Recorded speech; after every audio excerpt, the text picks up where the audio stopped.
permintaan ribbon ke Jakarta oleh bagian program kami.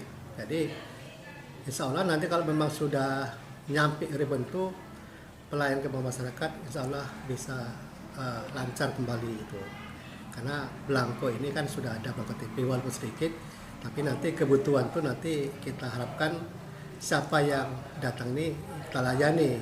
Jadi karena jumlahnya juga sangat terbatas ya, tuh. Makanya siapa yang datang ya kita layani dan kita keluarkan gitu, supaya menghemat belangko tadi.